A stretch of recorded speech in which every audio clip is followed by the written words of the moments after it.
Welcome to the VSO Volunteer Impact Awards 2018. My name is Mike Aldridge. And I'm Mary Alexander. First of all, I would like to say a massive thank you to the amazing musicians we had here with us tonight, part of the band Ruby, that are keeping us entertained as we sit in our seats.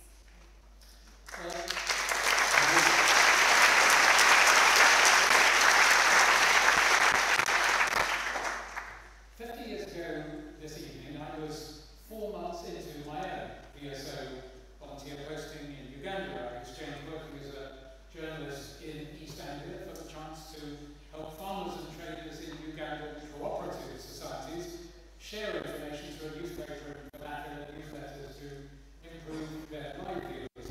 I gained insights to last a lifetime. And I'm much looking forward tonight to hearing from the front line about some of the remarkable work that today's volunteers are doing.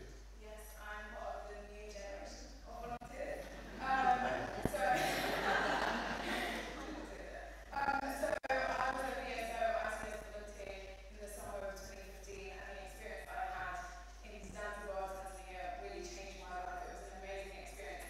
And today, as a management consultant, it's something that feeds into the work that I do and I think about all the time. So I'm really excited to host tonight, really excited to celebrate and think about what the VSO volunteers are doing in their communities and abroad. I know that tonight is a chance to celebrate the work of VSO volunteers, but really I think it's about the positive changes that these volunteers make to the everyday lives of thousands of people around the world. And here's a short film showing some of the impact that volunteers have had.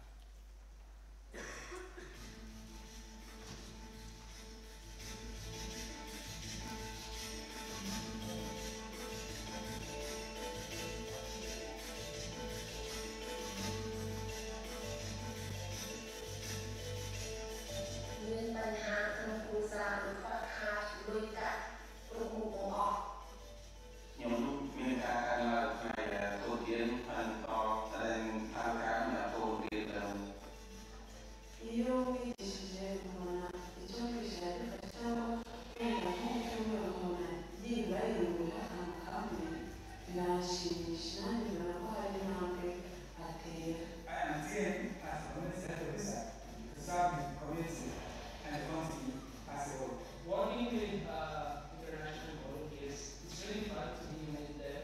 It's cultural exchange. I have seen a lot of useful volunteers come. We had specific vision. So I like it. VSO volunteers are very kind people. They're humanitarians.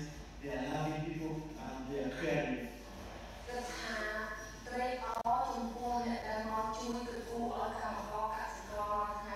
When this debate was delivered, I just remember the president that we made during the training and just follow those steps and we finally succeeded.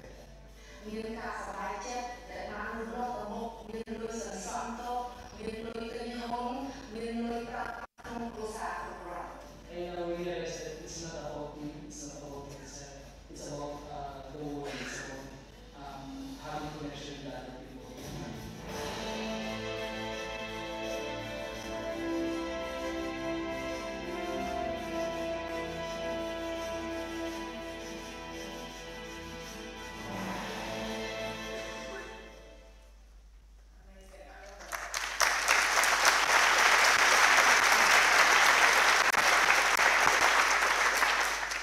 It's not about me, it's about the world. I love that. That was amazing. Okay, before we start presenting the awards, I'd like to bring your attention to the brochures that you got as you came in this evening. They give you the information about all the finalists tonight, and you can follow along as we go through each of the awards. I'd also like for you to see the trophies that we are presenting tonight. They were made by Art Garage, a group based in Tanzania. You can find out more about this group in the brochures. Well, now on to the serious business of the awards, and please join me in welcoming the presenter of our first award and sponsor of the VSO Volunteer Awards, Dave Kitchen of the Teachers Union, NASUWT.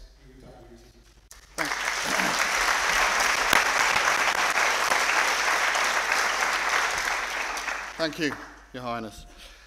The Education Volunteer Award is to recognise the special impact and commitment of a volunteer who has worked on an education project over the last year.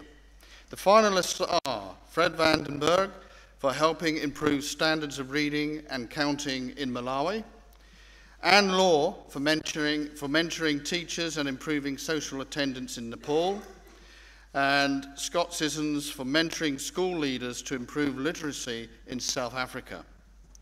I'm delighted to announce that the winner is Anne Law, and we have a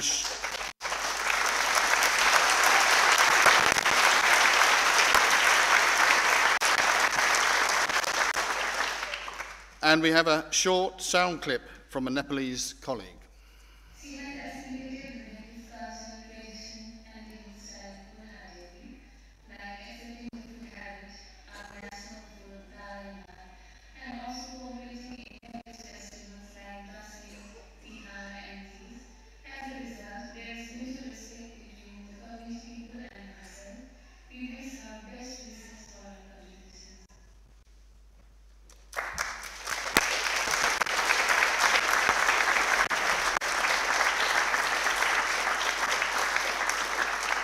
Anne was chosen as a winner because, through her work, Anne has helped change attitudes towards the education of women and girls in rural Nepal and ensured that many more girls are getting the opportunity to attend and stay in school. She has also helped to create far-reaching changes across the district, mentoring teachers and improving teaching methods.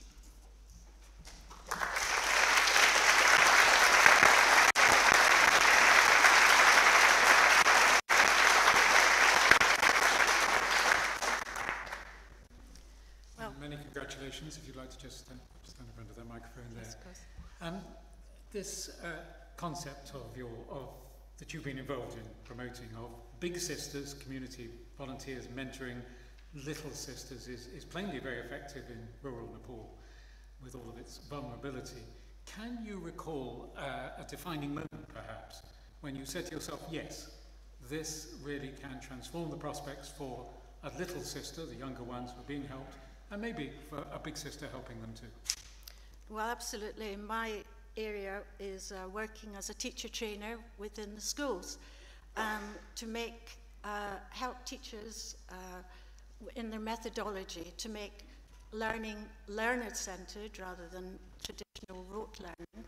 So that's reaching children through education, helping them develop life skills and so on.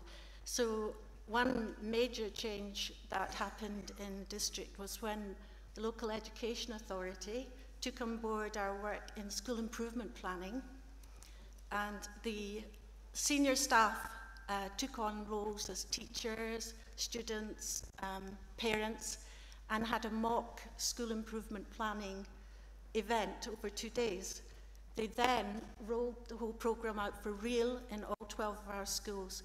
So that was a major initiative, which of course impacts on the education of our little sisters and big sisters. So that's all part of its big impact, if you like, yes. Its wider impact. What about on any one individual? Is there anybody you'd immediately think of Absolutely. for whom this has made such a difference? Yes, there are many stories, but one in particular is quite amazing. One of our big sisters is from a family of only her mother. Her father left when she was very small.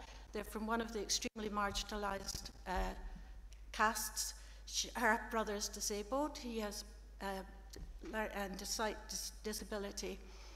And the teachers in the school supported this girl to stay in school and carry on her education.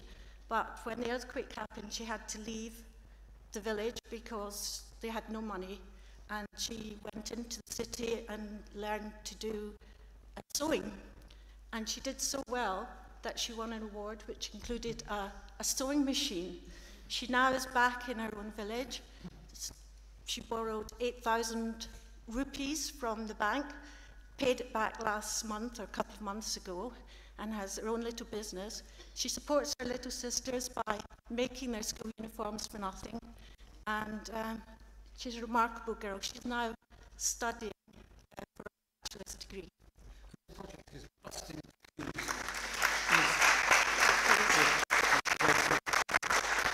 It's busting taboos in many ways, isn't it? Absolutely, absolutely. Give us an example or two of that. Well, of course, child marriage is a big problem in the country. So if we can, what we're finding is that our little sisters, some of our little sisters had dropped out of school 5 years ago. When they were brought into the project,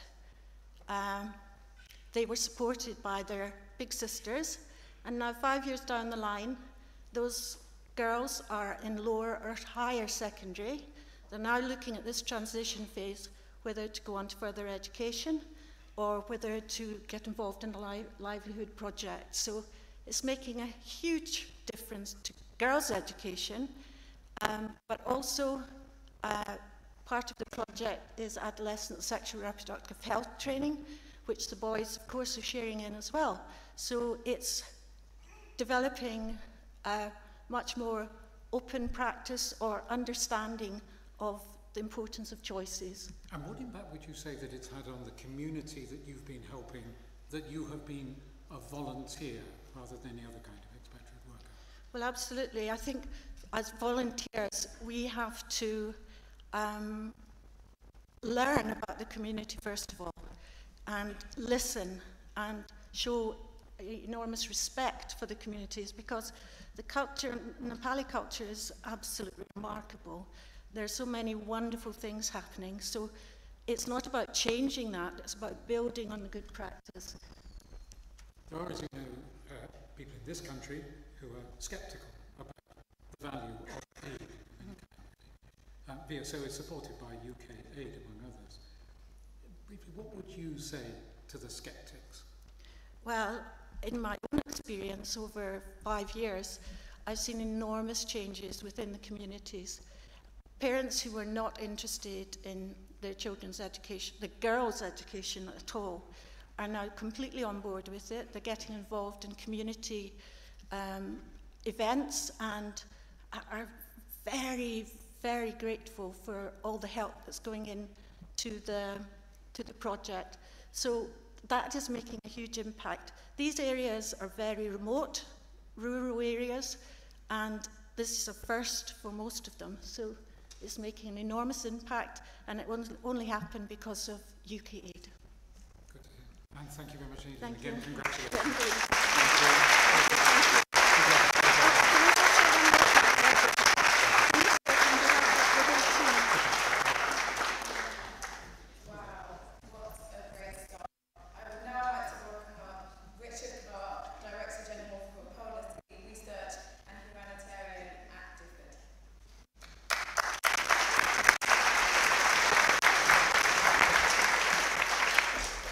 Good evening, Your Royal Highness, ladies and gentlemen. The Youth Active Citizen Award recognises volunteers who have used their ingenuity and creativity to drive meaningful change in a community.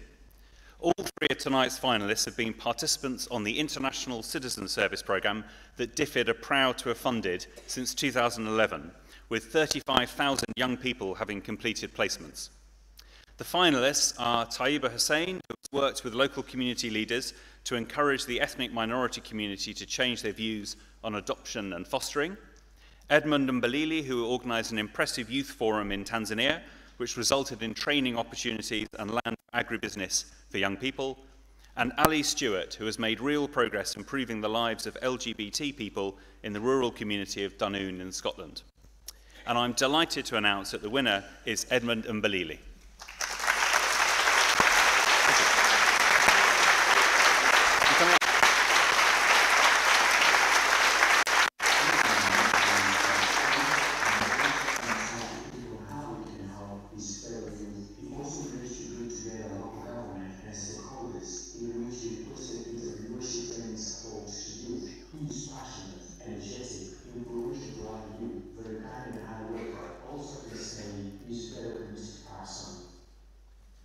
Edmund is a fantastic example of a real active citizen. He's used his skills and experience he gained through his ICS placement to organise a forum which brought together hundreds of young people, including senior decision makers and influencers from government, business and the UN.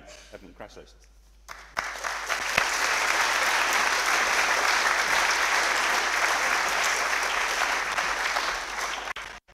Congratulations, Edmund. Thank you a lot.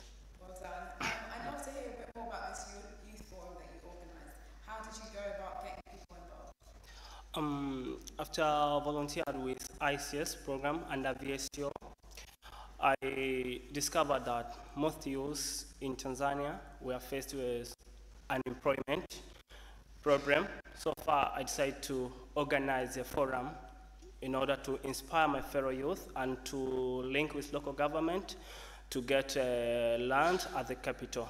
So I managed to fundraise almost £3,000, and I organized a forum in Dodoma, a capital city in Tanzania, and helped 100 youth to get 10 hectares of land and 50 youth to link with local company for internship and volunteering opportunity. Amazing. And what would you say is one key takeaway that you took from that experience? When I volunteered with ICS, I remember when I volunteered with ICS, I managed to help 5 widows who came to me and asked to support them on preparing a proposal so as to get a fund for sewing machine. I managed to help them, and they get a sewing machine from USAID. Amazing. That's incredible. Thank you so much. Okay, thank you very much.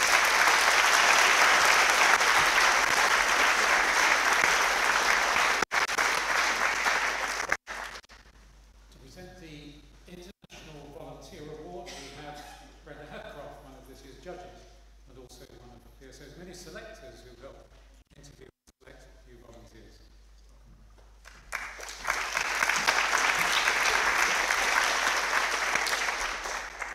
Good evening, ladies and gentlemen. Good evening, Your Royal Highness. The International Volunteer Award recognises volunteers who use their expertise and skills to bring new thinking to a project or to provide a different project in a placement outside their own country. The finalists are Monica Atim, whose training of peer educators and community leaders about sexual health topics has reached thousands of young people. Marianne Bontebal for her work training midwives and introducing new practices in neonatal care in Uganda. And Jane Stageman for changing attitudes on disability and gender in Myanmar. I'm delighted and very proud to announce that the winner is Monica Atim.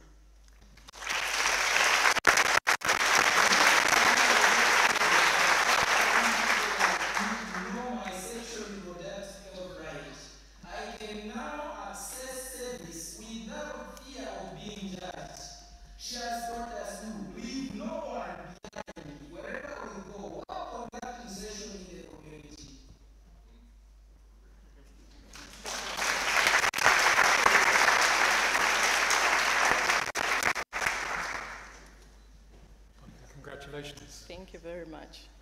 So many boys and girls, young men and women, some 8,000 altogether, now better informed in making decisions about their sexual and reproductive health, thanks to your work.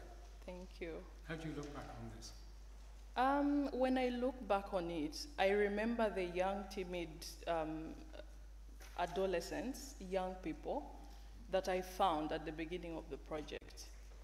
And working with them for 3 years, looking at how confident they are in holding us accountable. Believe you me, when the supply chain breaks even a little, they will call. Monica, you said this is our right. We need our condoms.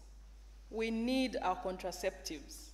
So for me, I am proud to be a part of this process, to see that young boys and girls who once could not speak because of cultural barriers, not being able to speak in front of their elders, are now coming up with their voice, claiming their right. And I gather that the areas that you work in include some very remote areas, not only remote, but also areas where there are, for example, beliefs about witches being in the community. Mm-hmm. And indeed that other non-government organisations, other NGOs engaged in the same field, sexual and reproductive health, have been very reluctant to go and work there at all. You had no hesitation about that, going into these areas that others are reluctant to go to? Yes. I did not hesitate because when you look at VSO, one of our core approaches is social inclusion. So I believed that these people have this belief because probably they've been excluded for a very long time. And for me, I used this chance to say, no, we can change that status quo. We can, the very way they learned, that they learned, those beliefs, they can start to unlearn them and learn a new truth which will better their lives. That is why I held on amidst all odds. But did you face any obstacles? And yes, we did. In working in this area, perhaps you could describe those to us. Some of the challenges, as you Maybe mentioned. Risks that you took as well. Yes. That is traveling on water for, you know, with a not very good boat. And sometimes it will die in the middle of the lake. And you only have to pray that once it's dismantled and put back again, you'll reach your destination. Yeah. So let's look at the results, the impact. Have you seen a reduction in for example, teenage pregnancies and the extent of sexually transmitted diseases? Yes, we have seen a reduction in teenage pregnancies. I'll give an actual example. In one of the islands that makes up our project sites, in the year 2017, the local clinic did not register any teenage pregnancy, and that we verified with the clinic records. And that's a plus for us as VSO. Yeah. What about the longer term and wider impact of it? What measures have you taken to achieve that? I understand you have peer educators, community leaders very much on your side now. Yes. Perhaps you could talk more about that, and also to see that your work is sustained. So we came up with a referral system where young people are referred right from the community to the health facility, and not only to the health facility, to any other community volunteers that offer health services to them. And at the end of the project, we handed it over to the government through the local clinics. They are going to continue with the work that we started. We hope they continue. Indeed. What do you think people have seen in you as a volunteer rather than another kind of outsider coming in? I think what they've seen in me is resilience, first of all, because if you're not resilient in the work that volunteers do, some of you here who have been volunteers, you will agree with me. It is not easy out there. There are a lot of challenges. You will face a lot of resistance, but at the end of the day, when you're resilient and you create that rapport with the community you're working in, you will never go wrong. You have to gain their trust first before you can put your idea out there of how you want to work with them. And briefly, the impact of all this on you? On me? The impact on me... Shape your life from now on. The impact on me really is that I have learned from this volunteer journey that everyone in life needs a chance. A chance to prove themselves. If we had not given those young people a chance to prove that through a peer-led intervention, they can make a difference in the lives of other young people, I don't think they would have. So everyone needs a chance to prove themselves. That is what I take away from this project. Monica, again, congratulations. Thank you very much.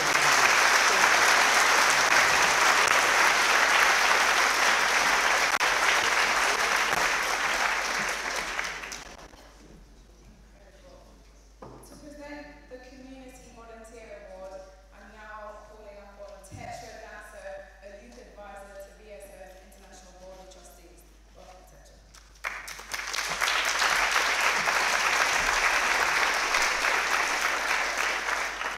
Thank you, Mary. Good evening, Your Royal Highness. Good evening, everyone. The Community Volunteer Award recognises volunteers who bring unique local understanding to a programme to help make lasting changes within their own community.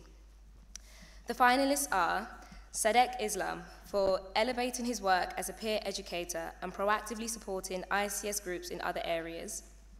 Francis Kande for his work training communities around Freetown in Sierra Leone in disaster risk reduction following the devastating mudslides.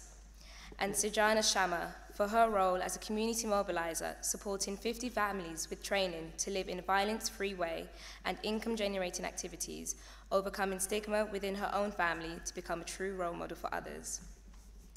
Now I'm delighted to announce that the winner is Francis Kande, and here is a sound clip from a volunteer working alongside him. Francis deserves to win this award because he has done tremendous work in raising awareness of disaster risk reduction in his community through participatory trainings. In a short space of time, he worked very hard and managed to establish vibrant school clubs and strengthen community structures.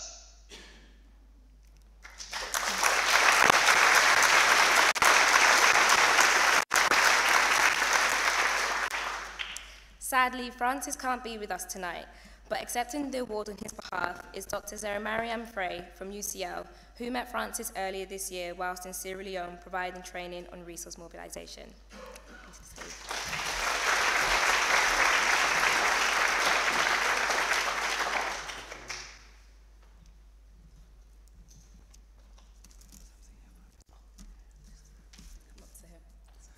Your Royal Highness, ladies and gentlemen, in fact, it's a great pleasure for me to receive this award on behalf of Francis. I met 5 weeks ago. I was in a training about 45 of the local NGOs, government officials, and I met the young guy, and I heard this news when I was there.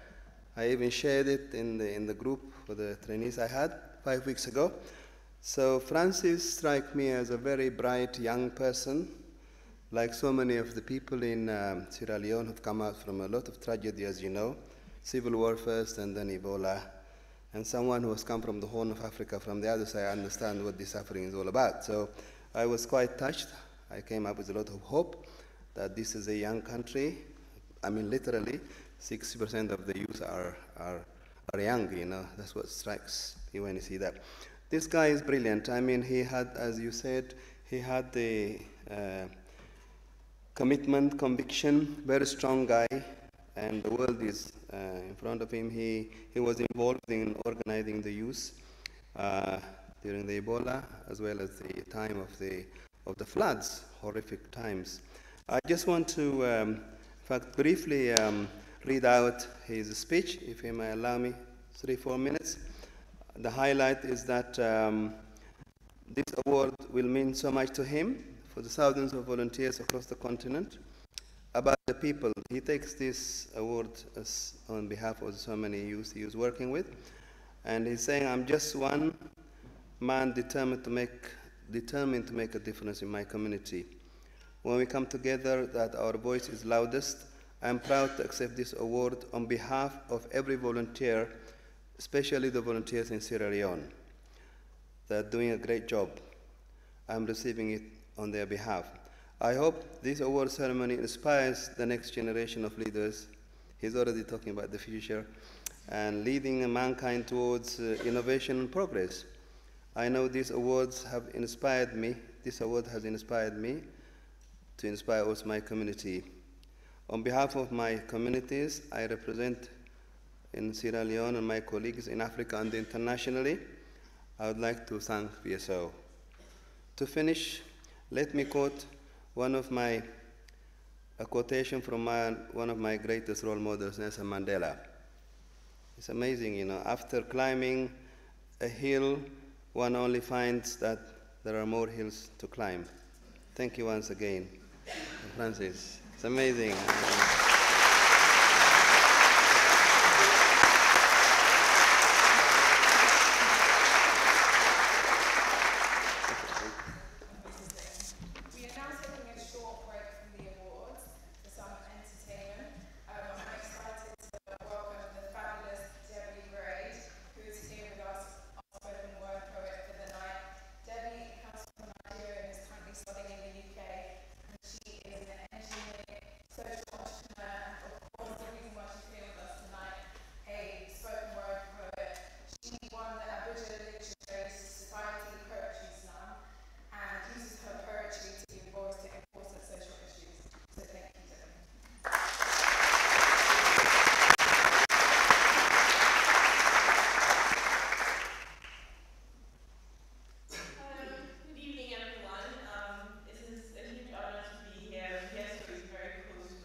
Volunteer Team Award.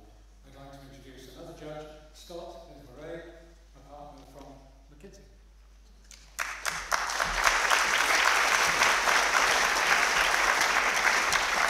Thank you, Mike. Thank you, Mike.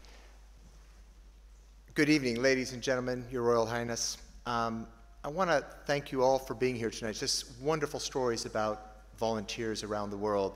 And for me, I will be joining VSO full-time in January, continuing a journey that began when I served with 2 wonderful VSO volunteers as a teacher in Mahalape, Botswana.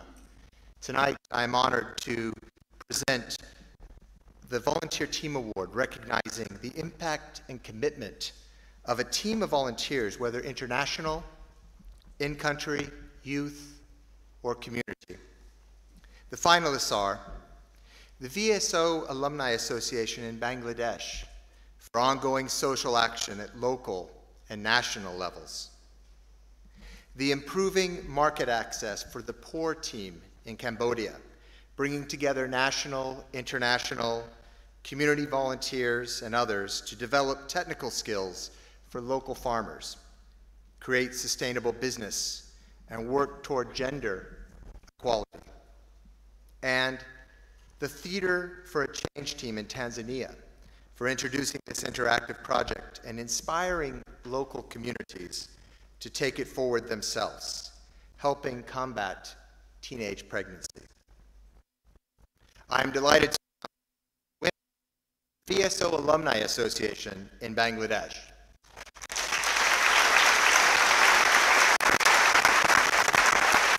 And the president of the Alumni Association, Joseph Matab, is here tonight to collect the award on behalf of the team. Joseph.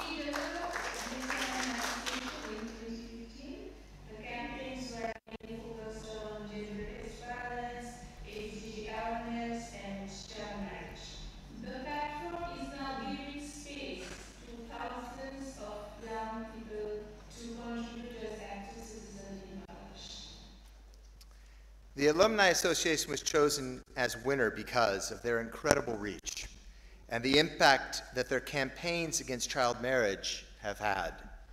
The group has run sticker campaigns on public transport, spoken out in the local press, and even taken their campaigns to the Bangladesh National Human Rights Commission. Joseph, congratulations.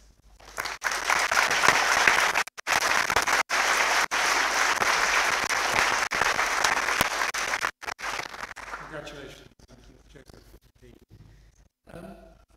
Tell us more about the work that you have done. You were an ICS volunteer who then used your experience to become a leading light at the Bangladesh alumni.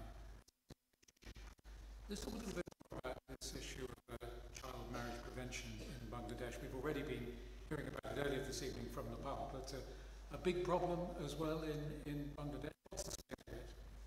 Definitely it's a big problem in our country. Most of the people are living under the poverty. So every family, they want their child to early marriage. So the ratio is day by day decreasing because youths and social activists, they operate their event and that mass aware people. So day by day is decreasing, and right now the percentage is 48%, and before 2 years ago the percentage is 62. So it's a massive change. It's a change happening by the youth because the youth they operate activities in the communities. When we say child marriage, what sort of age are we talking about that people will get married to escape poverty in Bangladesh? Basically, the problem is that they are trying to for the reason they got the early marriage, the geographically factor. Basically, most of the people that live in the countryside, they are not much aware about the marriage life. So, but this is early teens, is it, that they will enter marriage? Yeah, that's why they got early married. 13, 14, 15? Yeah, 13. About 13. Yeah. So really to change their lives quite dramatically and the prospects at that stage. You've also been involved in campaigning against violence against women and harassment of women, haven't you? With what success on that front? What sort of impact have you had there? Basically, when we are in the public transport, then after the government take the initiative and the government national help desk number, they are creating the national help desk number, and people are easily get access and call the national number, and service, they provide the service. So it's making an impact, yeah. Is it? Yes. How, obviously the work needs to be continued by others as well as yourselves. Yeah. What course will your life take now, having come through ICS to get involved in this work? Is it something you'll carry on doing, or do you have other issues you want to get involved in? What's volunteering done for you? Basically, the communication is developed, and also the youth network across the national and globally are connected. I learned from the ICS project, and I just applying this. Good. Thank you very much indeed again. Congratulations.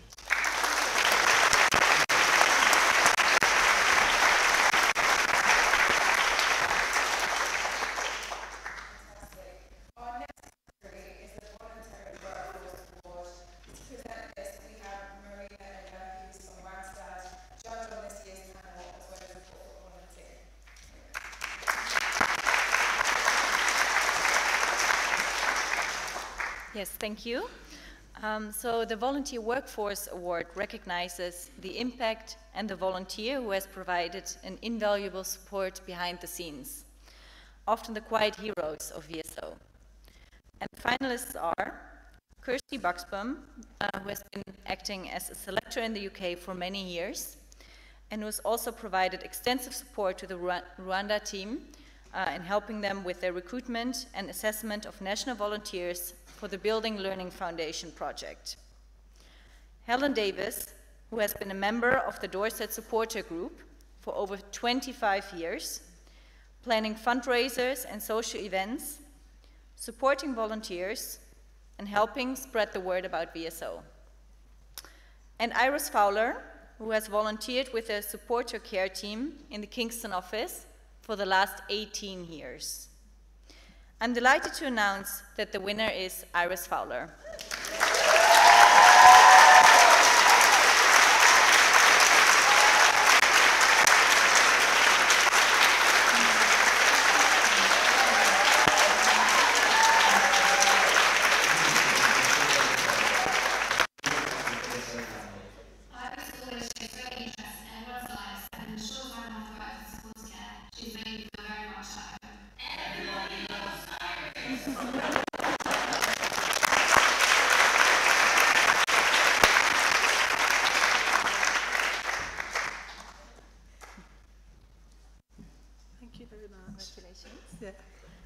Iris was chosen as a winner because of her regular weekly commitment, which is very outstanding, and it's an equivalent of 936 days of work.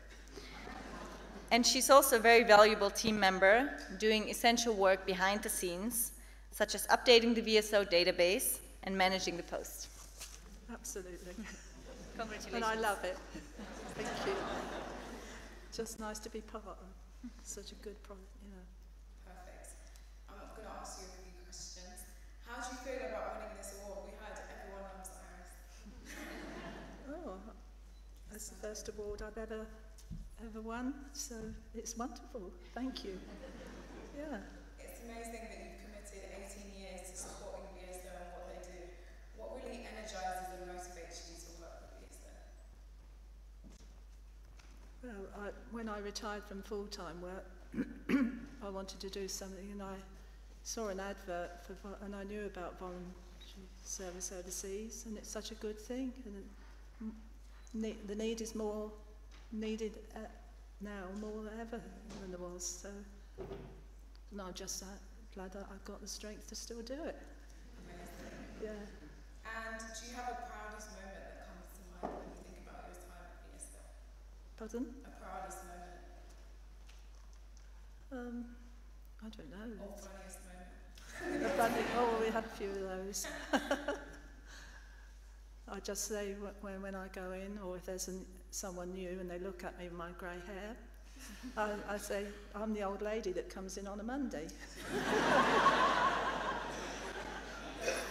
Thank you so much. Yeah, and thank you. Thank you, everyone.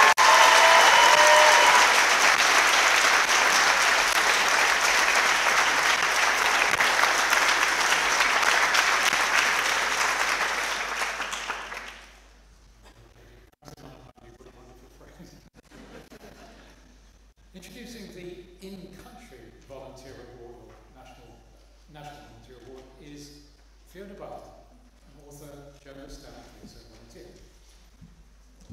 Good evening.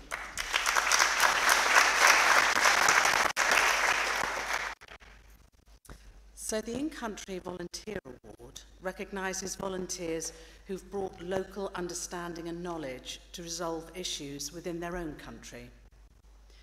The finalists are, it's an extremely strong shortlist, Brown Nyansaba for teaching sign language to health workers and nurses to ensure deaf youth are able to access sexual health support and other basic human rights. Ejid Zabimana for his commitment to improving education standards in Rwanda, providing support and practical advice to teachers. And Harrison Kariuki for his work in educating and empowering deaf youths and raising awareness in local communities in Kenya. And I'm delighted to announce that the winner is Harrison Kariuki.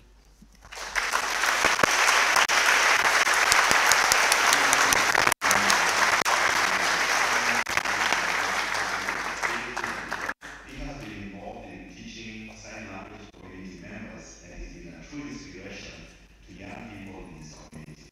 He has been a strong champion for the rights of persons with disabilities and has continued to do so relentlessly. Harrison was chosen as winner because he's helped young people and their parents communicate with each other, often for the first time, and also taught entrepreneurship skills to deaf youths, helping them become more independent and also breaking down stigma. He's also helping change attitudes to deafness and disability.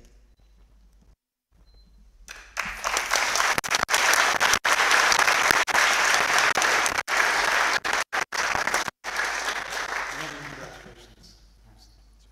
And Jack, you're going to just go in front of the microphone here. That's the easiest way, I think.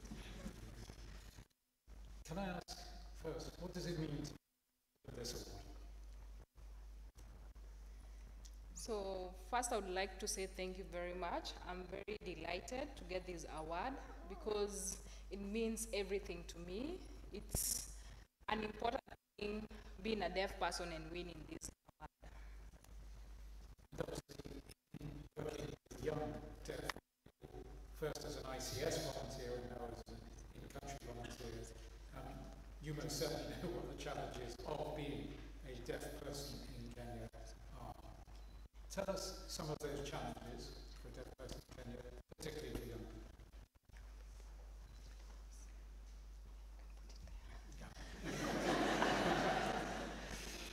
So the main challenges that deaf people face in the country is communication barrier, because not everybody knows sign language. So you'll find a young person, they're stuck, they're not able to access different services. So you walk into a government office, there are no interpreters. You go to the hospital, there are no interpreters. So for instance, if you're a woman, a young girl, and you want to access reproductive health, nobody is in the hospital to support you. So it's quite challenging for a deaf person to live in the country. And I think I'm right in saying that some people in Kenya see deafness as some sort of a curse. Yes, especially in the community where we did volunteering, you'll find most community members that like deaf people are just their caste, but it was enlightening to have deaf people from UK, which helped change the attitude in terms of like, so even the white people can be deaf, and it helped in making our work easy and changing the attitude of the community members. And how have you actually gone about equipping young deaf people with the ability to do as well as their age mates with hearing? Sorry, say that again. Has?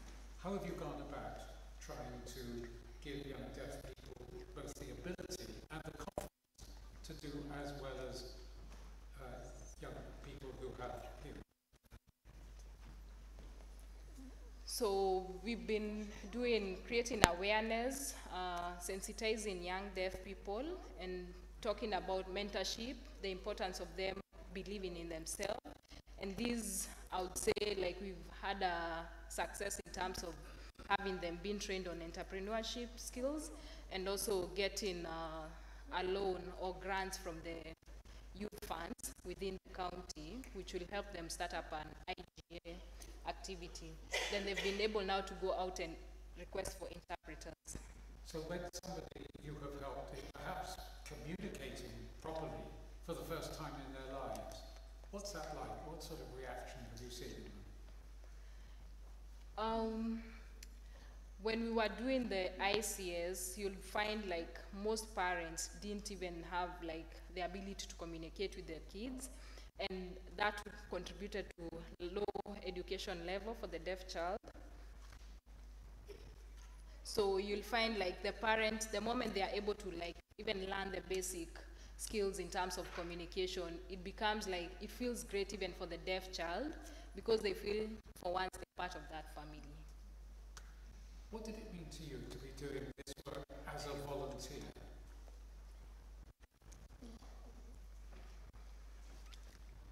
So for me, I felt fulfilled, because being able to stand before people and talk to people and help them look at themselves in a different way. And how do you see your future now? I'm so proud of myself, and I'm acting as a role model, and I'm happy that I'll go back and still continue supporting the deaf community so that they don't look low on themselves and they can raise up and get to that level where hearing people are. Fantastic work. I'm sure you have every reason to be very proud of yourself. Chelsea, thank you very much indeed.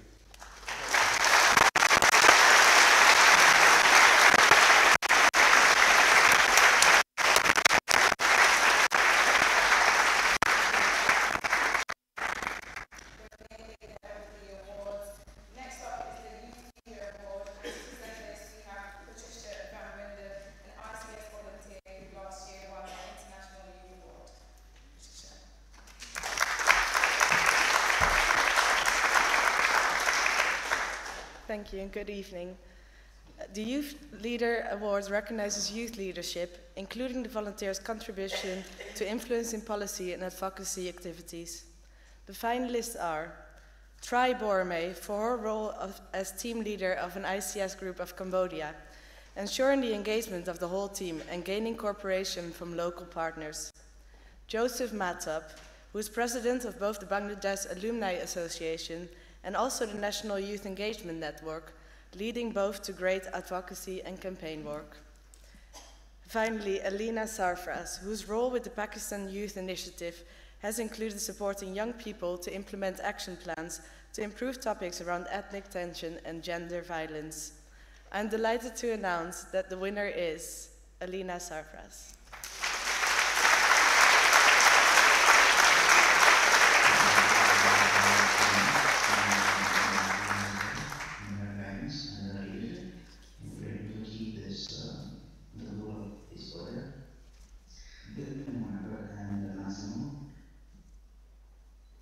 Alina was chosen as a winner because the judges were inspired by the way in which she supported young people to express their own needs and helped create lasting solutions to help promote peace and challenge tension and extremism.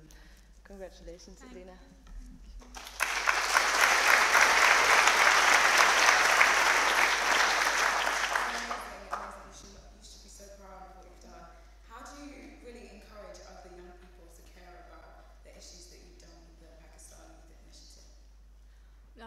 I would really want to ask every young youth volunteers to be never afraid to volunteer and come forward if any issues they face, if any issues they see around them. When I was recruiting youth volunteers for my project and for a pilot project when we did in 2015, they were really scared that we are wasting our time doing volunteerism rather than focusing on getting a job. Because it has been an issue earlier. But now when I tried my best to persuade them and bring them into this project, and once our project got completed, I get phone calls, emails, text messages that to thank VSO and to thank the Pakistan Youth Initiative for giving them that opportunity to come forward and do whatever work they have done. And the progress has been incredible. One of the youth groups I was working with during the pilot project, they now have finally registered themselves as a theatre group. They go different places and they perform theatre on different topics. And in that PYI, during the PYI, they talked about social cohesion, active citizen peace through theatre performances. So that is in very incredibly great honor for me to hear that. That's good. And what would you say, what kind of skills that they developed through this initiative? Yeah, so now they are better leaders. They know how to tackle different situations.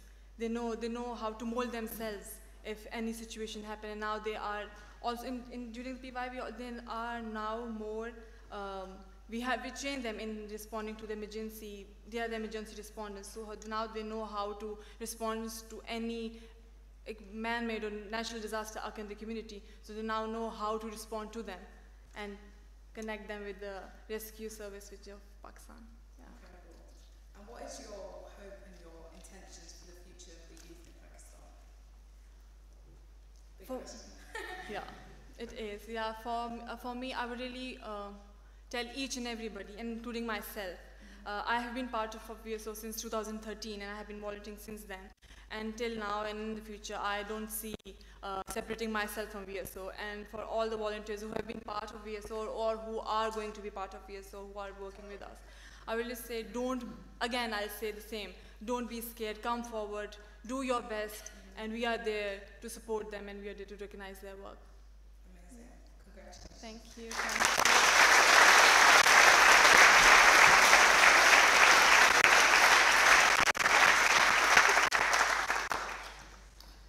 Final award this evening is a very special one, as it was open to a public vote.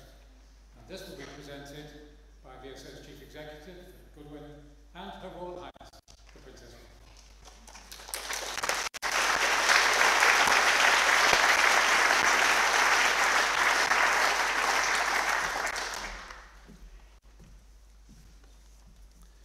So, Your Royal Highness, ladies and gentlemen, the Impact Beyond Volunteering Award recognises the significant contribution that a volunteer makes after their placement is finished. And the finalists are Jolanda van der Broek for her ongoing work on mental health care in Cameroon and advising other INGOs to develop their own projects. Nick Morris for his work promoting understanding and forging links between the UK and communities in developing countries, particularly the Gambia. Penny O'Sullivan for setting up the Friends of Roshni to provide support for disabled children and their families in Gwala, India. And lastly, Susan Warugi and Gladys Mathara, who set up a project helping young people in the Nairobi slums talk about their experience of gender-based violence and help them feel that they're not alone. This category was open to a public vote, and I'm delighted to announce that the winners are Susan Wanungi and Gladys Mathara.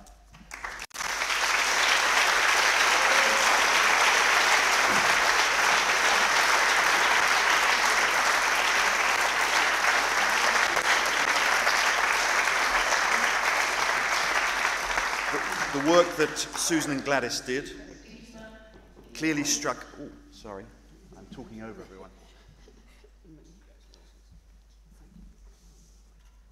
The work Susan and Gladys did clearly struck a chord with the voters, and in particular the impact that they have had on hundreds of young people in their country affected by gender-based violence, and also the courage and determination they have demonstrated as survivors of gender-based violence themselves to support other survivors and create lasting solutions. Well done. Congratulations.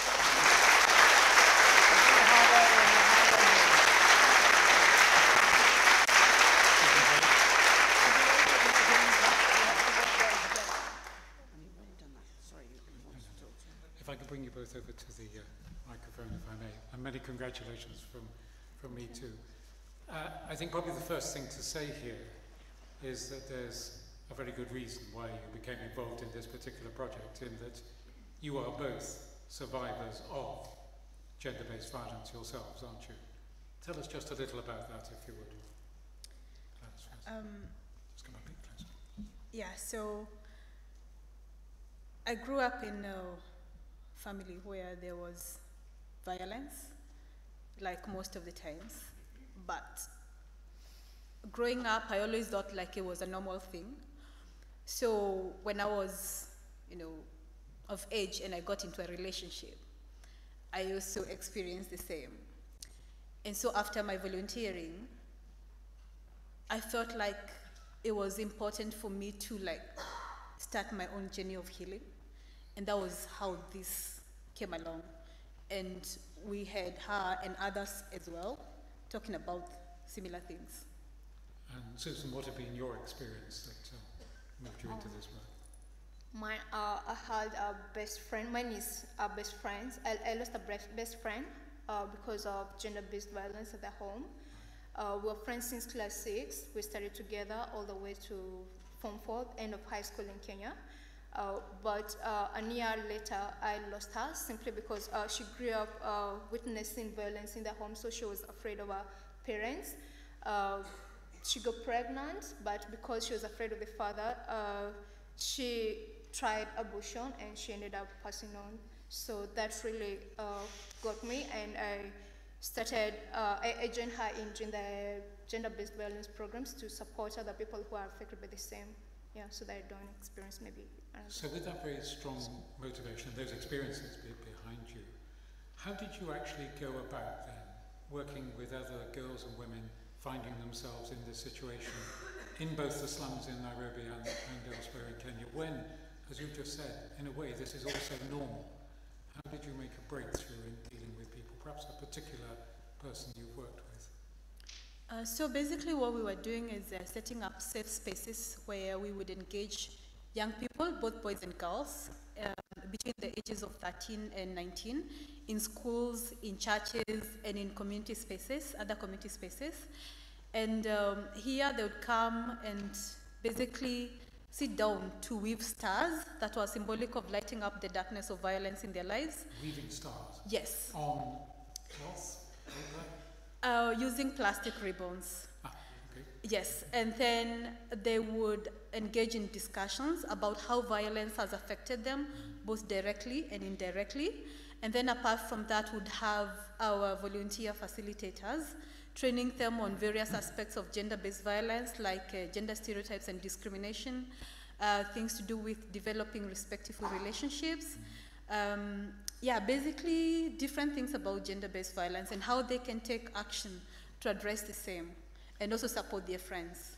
And how do you think you can make that improvement in their situation? How do you think you can make that grow so that it helps a wider group of people? Where do you go next with this? After the Star Weaving project, we started the Teens Voices Against Violence. So this is whereby the teenagers come up with plays, poets, songs after going through our program, so that they can reach out to the wider community and tell them about gender-based violence. So this is a way that is educating a larger number of people in the community and other teenagers. And at some point along the way, you helped send a whole lot of stars to the Commonwealth Games in Australia. Just tell us about that briefly. So in 2017, we managed to win more than 10,000 stars. And out of those, 7,500 stars were sent to Australia, and they were displayed during the Commonwealth Games this year. As part of the 1 million stars to end violence. Wonderful. Yeah. Susan, Gladys, thank you so much, and many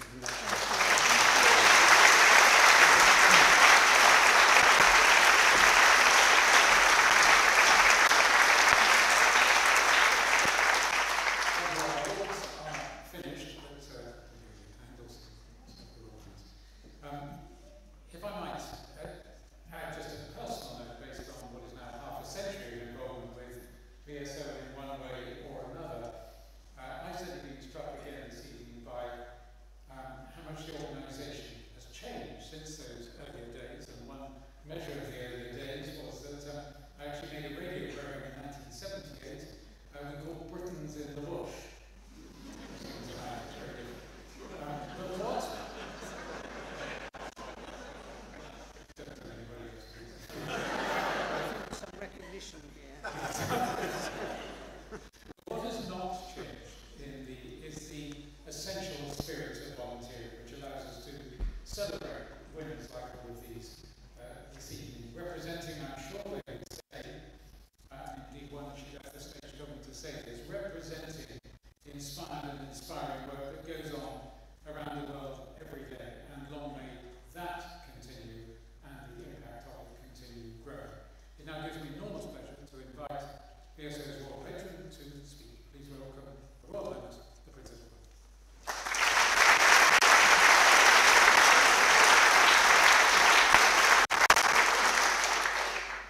Well, ladies and gentlemen, well, thank you first of all for joining us, and a huge congratulations to all of our nominees as well as award winners, because I think you would agree that they covered an astonishing range of service and commitment through VSO to a range of different issues. And we're very fortunate that they really do underpin everything that VSO has been doing for the last 60 years. I think that that first group of 16 VSO volunteers who were starting their placements in Sarawak, of course, present-day Borneo, Ghana, Nigeria, Zambia, and Cameroon, might not recognize the work that they're doing as being much more organized, better focused, but their placements were part of a vision of Alec and Maura Dixon, who were working, unsurprisingly, from their kitchen table, following a letter from the Bishop of Portsmouth in the Sunday Times, asking for volunteers to travel and work overseas. And they took up that challenge and devised what has since become VSO. And it was very much about volunteering, the true concept of giving up your time and effort. 60 years ago, there's a VSO has an account of one early volunteer earning his passage by working. He was painting the ship that took him from UK to Nigeria. You'd be pleased to hear that probably health and safety wouldn't stand for that anymore. Irrespective of how attractive the remuneration. But before continuing by bus to Togo, where he met the family that would host him for a year. And actually, that sounds quite a bold manoeuvre in the first place, because I don't think getting to Togo has ever been very easy, and probably still isn't. So some things don't change very much. But the organisation can now say that it has supported over 76,000 volunteers. And they've been tackling, of course, a number of issues, but all based around that sharing of knowledge, bringing education, making it possible for people to change their own lives through their own efforts. And that's in more than 120 countries. And what we have seen tonight just represents a few of those. But it represents, I think, the true diversity of volunteering today. Because it is from people from different communities and backgrounds and countries who've all come together to help that creation of a better world, of understanding that things could be done differently, which would improve lives, and that however little knowledge and experience you have, you can still make a difference with that knowledge. Now these are, I think, what you would describe as ordinary people doing extraordinary things across the world. And though they are still often unrecognized and undervalued, And every day they're giving up time and putting a huge amount of energy in to volunteer with no expectation of any reward. And that makes evenings like tonight particularly important to help us understand and support them from a distance. So we have seen the type of work that these volunteers undertake. We have highlighted their achievements, and we've highlighted the impact that their work has had. And that's not just on the individuals, but more importantly on the communities where they serve. And we have seen how volunteers have helped to keep girls stay in school in Nepal, to stop child marriage in Bangladesh, and to improve the lives of people with disabilities. I hope that all of us recognize that your experiences, the experiences of volunteers over the years, have also underlined that there are many more similarities in the world than dissimilarities. The fact that that also applies to some of the bad things in life as well as the good shouldn't stop us from wanting to understand and share those similarities. As some of those issues, like gender-based violence, are not confined to any one country around the world. They may come in different formats, and the cultures may treat them differently, but the problems are essentially the same. But equally, if you're educating children, it's amazing that children who grew up in the most horrendous circumstances will still want to play. And they play with everything and anything. I used to find that the ubiquitous metal coat hanger was an extraordinary adventure in innovative design in almost any country in the world. Except for here, of course, because it's not approved in terms of no, I'm older than that. I don't think they existed in those days. But it is important that we remember those similarities, because it does make it much more likely that we can share our knowledge better. For those of you who've been active in supporting the VSO over the years, I hope you realise what a difference that makes too. Your continued support and involvement has made it a huge difference to our ability to support so many volunteers in so many different places. And I'm sure that VSO's work will continue to evolve and expand so that it can support more volunteers, to tackle those issues, to share those similarities, to know the global family better in the future. This is a really good place to start, and I think you've proved it tonight. Thank you.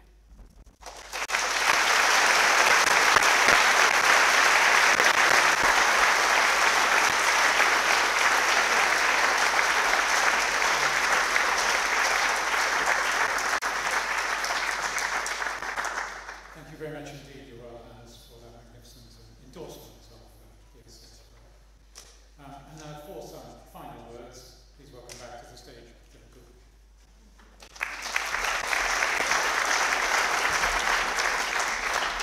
Thank you very much. Can I begin with a few thank yous? Firstly, thank you to Your Royal Highness. Thank you so much for being with us tonight and for your kind words. I'd also like to thank the NASUWT, I can never quite say it, the Teachers Union, so Dave Kitchen, and if you will pass your thanks back to colleagues and to the organisation. You've supported this event this year, and your sponsorship has enabled us to host this event. You've been supporters of these events over many years, and we really do appreciate it. As Her Royal Highness said, when Alec and Maura Dixon set up VSO 60 years ago, they had a vision from their kitchen table of the power of volunteers to change the world. And at that time, they recognized that only by standing shoulder to shoulder with those in need, the poorest and most marginalized, could we begin to understand the challenges that those communities face. And understanding that, start to do something to tackle it. From that understanding, and we talked about, some of the volunteers talked about it earlier, understanding the context. From that understanding comes the possibility of progress and change. And whilst much has changed over the last 60 years, You no longer have to paint the boat to go and volunteer. You'll be relieved to know. The recognition that individuals coming together with their different insights, their inspiration, and their skills in order to make a difference, that still sits at the heart of our work. And we know that only through investing in the power of people can we make a real and lasting change. As you'll have seen tonight, the big change is that our volunteers now come from all parts of the world. They're drawn from the countries where we work as well as the communities that we serve. They include the young and the old. They include people with different abilities. But what unites them, what unites us, is our commitment to making a difference, and to making a difference that lasts. And at a time when it can seem as though the spirit of global cooperation is fading, the stories that we've heard this evening remind us of the power and impact of volunteering envisaged by Alec and Maura Dixon 60 years ago. Now, I know that many of you in the audience tonight are VSO volunteers, and I want to thank you all for the time and energy and the commitment that you have devoted to VSO. Many of you, like Iris, over many years, with no expectation of thanks. And to those of you who support us financially, I also want to say a big, big thank you for making what you've seen on the screen tonight and all the many other things possible. And whilst we celebrate this evening, I also want to remember those who need our continued support in some incredibly difficult and fragile places. And they include Rohingya children in refugee camps in Cox's Bazar. It includes mothers and babies at risk during childbirth in Ethiopia. It includes young girls who are still not able to attend school in Nepal, and young people without jobs and opportunities in Tanzania. And I hope that having heard tonight's incredible stories from our volunteers, you are also feeling inspired to continue supporting this vital work, and support that in whatever way you can. The achievements of our award-winning volunteers are only possible because of the army of VSO supporters like you allowing our work to continue. So in whatever way you support us, from attending an evening like this, to talking about us to your friends, to remembering us in your will, I want to thank you, and I hope you feel very much part of our global community of people who refuse to accept that poverty and marginalisation are inevitable, because they're not. Together we are harnessing the power of volunteering to ensure that no one is left behind. So thank you for coming tonight. Thank you for recognising our wonderful volunteers. Thank you for acknowledging all those other people who aren't recognised tonight, who are out there doing great work. And do stay and enjoy the food and drink which is provided afterwards, and do enjoy each other's company. Thank you ever so much.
We do it because when we give so much more back than we ever